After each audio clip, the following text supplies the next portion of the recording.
आपणा सर्वांना नमस्कार. मी रुद्रशेखर जोशी केसरीनंदन आध्यात्मिक यूट्यूब चॅनलमध्ये आपले सर्वांचे स्वागत आहे. आज या व्हिडिओत आपण जाणून घेऊया स्नानाचे प्रकार. जे भक्त भाविक तीर्थक्षेत्रीत राहतात ते तर खरोखर भाग्यवान आहेतच, पण सर्वच जण तीर्थक्षेत्री राहत नाहीत किंवा तीर्थक्षेत्र ही बरेच लांब असते. अशा वेळी भक्त भाविक वाहनाने किंवा पदयात्रा करीत करीत तीर्थक्षेत्री पोहोचतात. पण काही वेळा प्रवास, जागरण, वेळेवर भोजन न झाल्याने तब्येतही बिघडते किंवा काही व्यक्ती तर आजारी व्याधीग्रस्त असतात. वयस्कर वृद्ध असल्याने तीर्थक्षेत्री गेल्यावर स्नान करावे की न करावे? स्नान तर केलेच पाहिजे. त्याशिवाय भगवंताचे दर्शन कसे घेणार? असे एक दोन नव्हे, अनेक प्रश्न निर्माण होतात, अनेक शंका निर्माण होतात. त्यामुळे काही वेळा अशा व्यक्तींना तीर्थक्षेत्री जाऊनही भगवंताचे दर्शन न घेताच परतावे लागते. असे होऊ नये म्हणून स्नानाचे प्रकार आपण जाणून घेऊया.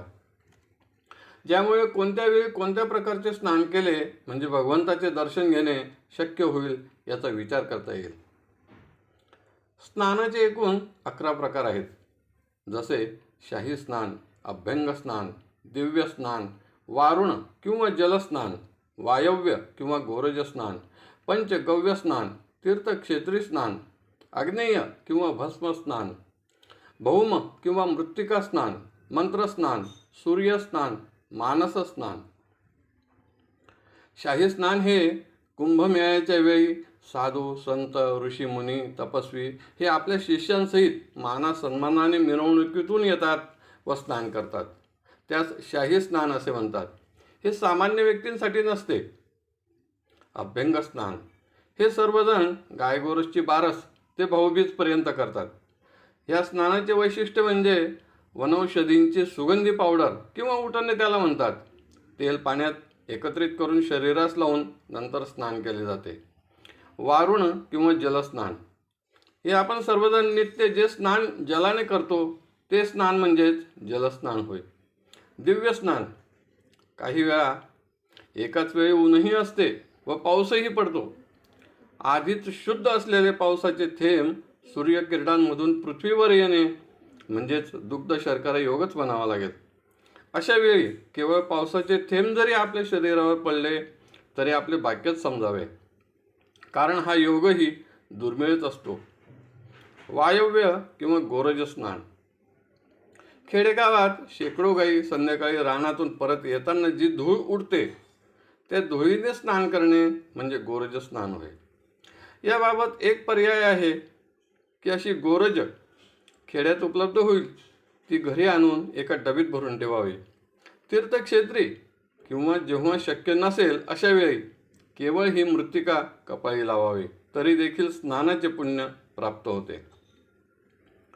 पंचगव्य स्नान गोमातेचे शेण, गोमूत्र, दूध, दही, तूप असे 5 पदार्थ एकत्र करून कमी प्रमाणात घेऊन एकत्रित केल्यास 1-2 चमचे जलात टाकून स्नान करावे.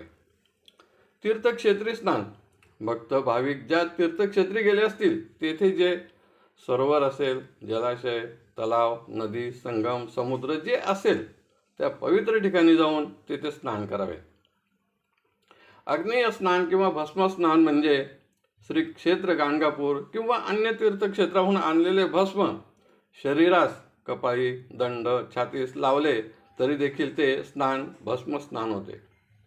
भौम स्नान किंवा मृत्तिका स्नान भक्त भाविक ज्या तीर्थक्षेत्री गेले असतील तेथील भूमीस बोटांच्या अग्रभागाने स्पर्श करून जी मृत्तिका त्यास लागेल ती कपाळी लावावी म्हणजेच मृत्तिका स्नान होय. सूर्याच्या उन्हात उभे राहणे म्हणजे सूर्यस्नान होय. मंत्रस्नान म्हणजे स्नान करण्याच्या ऐवजी उजव्या हातात जल घेऊन भगवंताचे नाम किंवा मंत्र म्हणून जल अंगावर शिंपडावे किंवा मंत्र येत असेल तर म्हणावा, अपवित्र पवित्र वा सर्वावस्थांगतो पिवा यस्मरेत पुंडरीकाक्षम सबाह्यभ्यंतर शुची असे म्हणून जल अंगावर शिंपडावे. मानस स्नान व्याधीग्रस्त व्यक्ती जेव्हा कोणत्याच प्रकारचे स्नान करू शकत नाही तेव्हा केवळ मनात शुभ विचार आणून भगवंताचे नाम घ्यावे. या सर्व प्रकारच्या स्नानांचा विचार केल्यास भक्तास भाविकास निश्चितच पर्याय उपलब्ध होईल व त्या प्रकारचे स्नान करून भगवंताचे दर्शनही घेता येईल.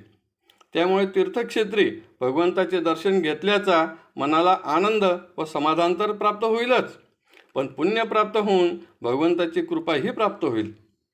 आजच्या व्हिडिओत बस इतकेच. पुन्हा भेटूया एका नवीन व्हिडिओत.